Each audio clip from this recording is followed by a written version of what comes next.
All right. Good Monday so far for our guys. Fun game coming off the weekend. I thought that was a great environment for our guys to go put their best foot forward and play their most complete game. Certainly excited about what's ahead of us here at the end of the season, and I'm excited about the direction our guys are going. So can open it up. Greg, you're first on the right. Zach?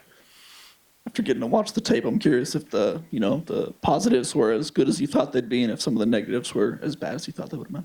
Well, I certainly think we played a complete game, but I know also that we can play a lot better. And there's some moments there where I think we stubbed our toe, whether it be a penalty here or there that kind of held us back. You look at the end of the game, we had some penalties on drives at the end of the game that led to punts. Not necessarily the cause of a punt, but we just put ourselves in position. We could have been a lot more successful, throughout the game. And there's some missed opportunities that were sitting out there as well that we can take advantage of. Lots of room for growth. But did we play a complete game? Yeah, I absolutely feel like we did. Second row left there. You've now said a couple times you thought you played a complete game. I'm curious if you can use this as almost a measuring stick to live up to for the future and kind of how to use this as motivation. Well, I told our players I think that this is what we're capable of, and since this summer we've talked about the process of good to great, and I'd say, hey, we're good, right? We're a good team right now, and really what you do in November, that's going to determine if we're a great team. And we want to play our best football at the end of the season. We've played our best football to date this last week. And we have to play better going forward. So if we continue to grow, I think that just shows what we're capable of. And we watched the film and said, wow, we could have played a lot better. So that's certainly a positive moving forward. Back right, Trevor. Kind of along those lines, when you're playing so much high-stakes football right now, what do you say to your guys to really channel their emotions but also not play out of control? Because it seems like that's been a strength of this team so far this year.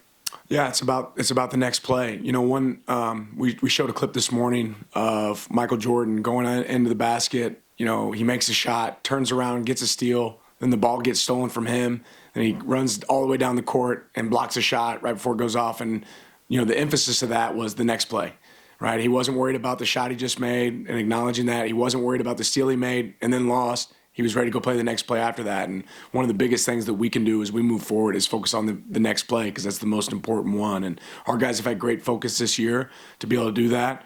I think we've had response on both sides of the ball in adversity because of our ability to reset and not worry about what happened in the past, but what's next. And that'll be big for us as the season moves on. Front left, James. Post-game, Bo broke down the second touchdown and all the things that were going on pre-snap in detail, talking about the checks and reading the field pressure and et cetera, and the communication, everything that went with it. At the next level, that's very normal. But at this level, that's not necessarily normal. Wanted you to put in context how advanced he is compared to other college quarterbacks and the autonomy that he's had both last year and this year to other quarterbacks that you've been a part of and been a team, on those teams, whether it be Stetson or Riley Ferguson or et cetera. How unusual is what he's doing for you guys? Yeah, certainly my role on teams that I've been in the past, I probably don't get as clean of a picture of what those quarterbacks were able to do for their team. But I'll say this: I've never been around a quarterback like Bo that understands what we're trying to accomplish so well. And there's times that we're there as a coaching staff on the sideline saying, "Okay, wait, what is he checking to? Oh, all right, good, that worked." And he gets it right a lot more often than not. And that was a look that we had worked a lot because it's a tough pressure to deal with. And we felt like we had a really good answer if we saw it. I thought our coaching staff and the players on the field had a really clear indication exactly what we wanted to accomplish if we saw that look. And Bo did a great job of getting us into that play, and our players did a really good job of executing. That happens every single week. Not every time is it a touchdown. Right, but that happens every single week for us where he gets us into a play or our offensive staff identifies something that can get us into a play that we think is going to be successful, and that's just one example of it. Front right, Zach. Looking ahead to Cal, their offense has been much improved this year. They're a lot better than they have been in years past. After watching film of them, what have you seen that really has kind of elevated that for them? Yeah, not remotely the same team that we've played in the past. These guys are scoring a lot of points. They're extremely efficient. I think they're playing some of their best ball, especially offensively here towards this point in the season. They found a rhythm. I think they've settled in at quarterback. They have some really talented skill players. I think their running back is leading the conference in yards, and it's certainly dynamic. Hits some explosive runs. He's an NFL back. For sure. So they've created a lot of success for themselves on offense, and they play really sound on defense. their coaching staff obviously has ties to this place, but they've built a brand of what good defensive football looks like over his career, over Coach Wilcox's career, and I think there's a lot of things that are coming together for them. They're an extremely capable team, so yeah, they are playing their best ball right now, and they're going to be a challenge with some of the things that they do. Second row, right, Jared. Yeah, going back to Utah, I'm just curious what you made of Jeff Boss's performance and the way he was kind of consistently able to pressure Barnes. I think he led you guys in hurries. Yeah, Jeff's a good player, right? And I think everybody else has seen, what we've always known as far as what Jeff can be. His biggest role for our team beyond, him making plays is really him getting us in the right call. He's our signal caller on defense. He's a phenomenal communicator.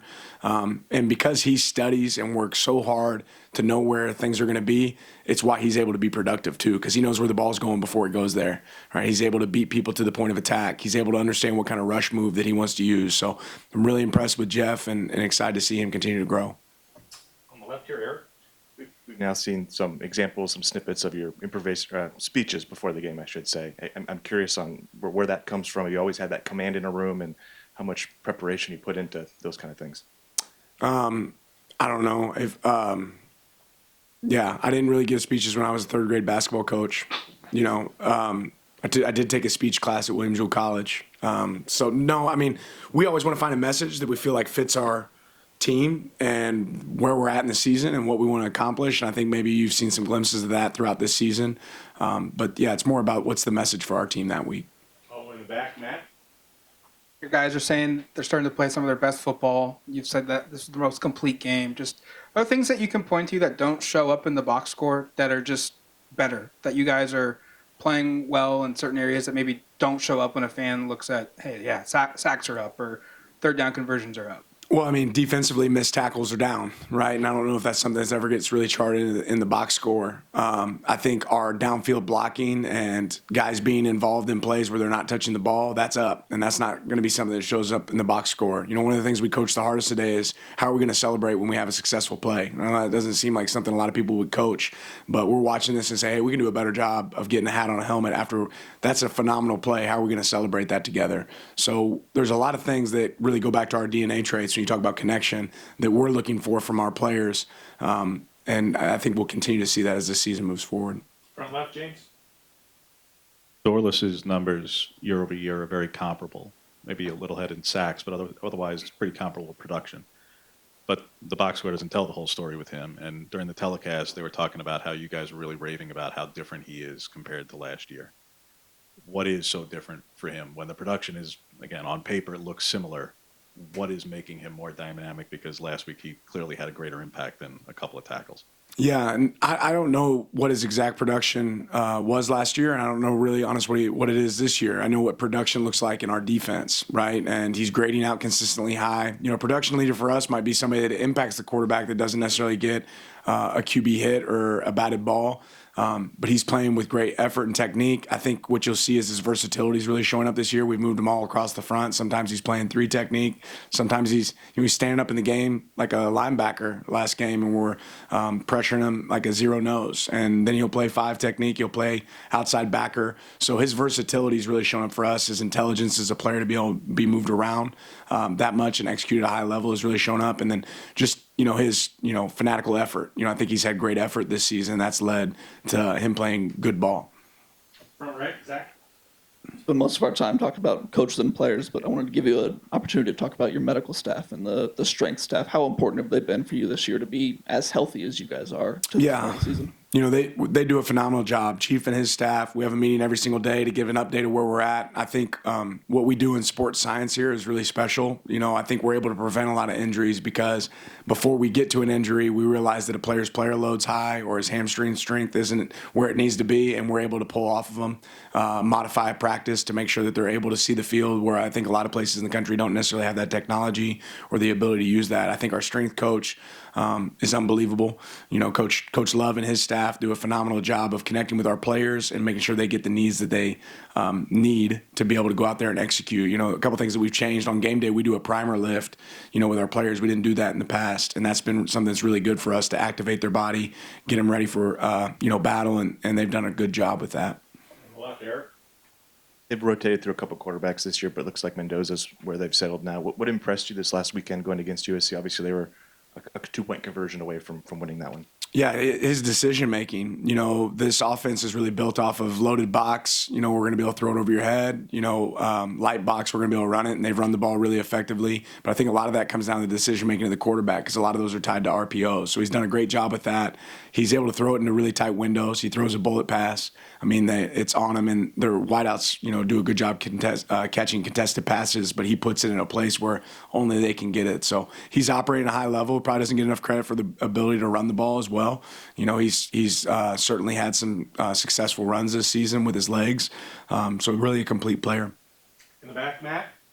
Just been the changes offensively from this year to I guess for your experience last year with them. Yeah, biggest thing is probably just the tempo. I think they've run more plays than any other team in our conference right now. They've been able to establish the run, and they're doing a lot of that through scheme. And like I said, hat count. They're not running the ball into loaded boxes. When it's a loaded box, they're able to throw it over the top. And when it's light, they have a back that can be patient enough and then go from 0 to 100 real quick. So the scheme they've done a really good job with, the tempo that they operate with, you know, makes you be simple on defense and makes you execute. And everybody has to be gap sound because every play has two plays, right? You have a run play and you have a pass play on every play. So different people have different jobs and they have to execute at a high level. Front left, James. How unique is Kyrie's skill set for corners, among corners you've coached? Because, again, going by production, corners don't usually get a lot of TFLs and make the reads that he did in the run game like he did this past week. He's great in coverage for you and also capable of that. That seems pretty unique. How unique is it? Yeah, I mean, he has the unique traits of a player that can play for a long, long time, right? When you build him in, you know, on Madden, that's how you build him. Long guys that can run. You know, he's built like that, and he certainly is productive. You know, when the ball's in his area, and he's proven that he's a willing tackler, which you can't always say that about a corner. He's proven that he is. So excited to have the versatility of him at that position. Front right, Zach. Now, you've said before that you don't love getting into comparisons, but are there similarities that you've seen between this team and the 21 Georgia team? And if so, what are they? No, I don't think that the similarities. We're playing good football, but this team's definitely different than the 21 Georgia team. But I do think there's similarities in other teams that I've been a part of, and you know how we play, how we execute, and really the love for one another. There's definitely some similarities in that. But as far as where our strengths lie and what kind of team we are, where we really hang our hat, I think there's a lot of differences really between us and that team. But there's definitely similarities in other teams that I've coached. Front left, James.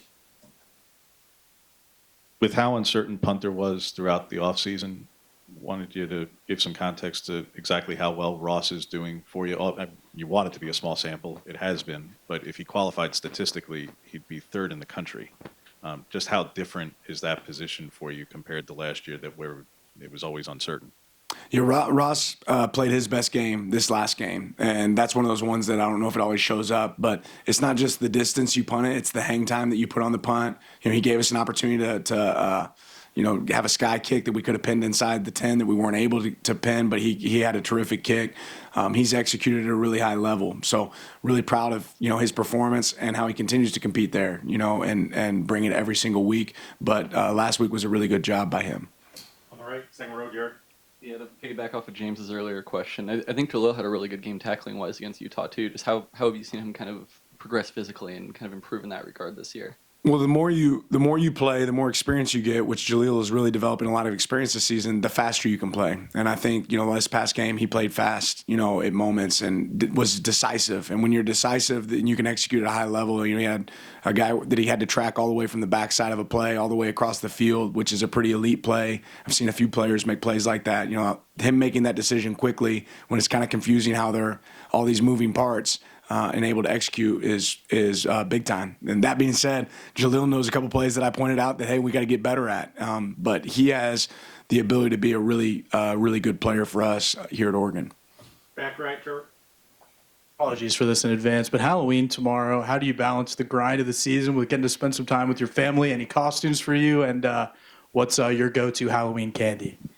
Yeah, so we actually, right before I came down here, all of our players, or not players, excuse me, all of our staff and their families, we just did Halloween right around the facility here. I was wearing a werewolf mask. I don't normally dress up, but one of the coach's wives gave me a hard time that I'm not wearing anything. I'll say this, a werewolf mask is not the best mask to wear for little kids. So there's some small children in the facility that I had to rip the mask off quick or they were going to be very upset. But yeah, it's a balance. That's part of the coaching world, but that's why we try to bring the experience here, and it was really good today. Last question, James. Quite the shift from that. It's very small sample on kickoff coverage and defense. Yes, it's a lateral play designed to do what it did, but how do you feel about the coverage as a whole on the season and areas to improve there? Because the rest of the season play, I guess, for the better teams on kickoffs in particular. Yeah, outside of that return, I thought we've made really good progress in kickoff this year. And that was, they had a great scheme. They had a great setup on that. We have to have some guys that play with great effort and get off blocks. You can't go 1-for-1 on kickoff and expect to have success. Outside of that, I think, we've really improved from that standpoint. Obviously, we've eliminated, Cam kicked the ball really, really well on Saturday. And we had some good coverage, but that one's certainly way too many yards. Now, the very next play, we were able to get a takeaway, and that made it really advantageous for us. But I'm pleased with the growth there. I'm looking for consistency there throughout the year, because just like you said, we're going to see some really good returners as this year continues to go. Thank you, Coach. Appreciate your time. Appreciate it.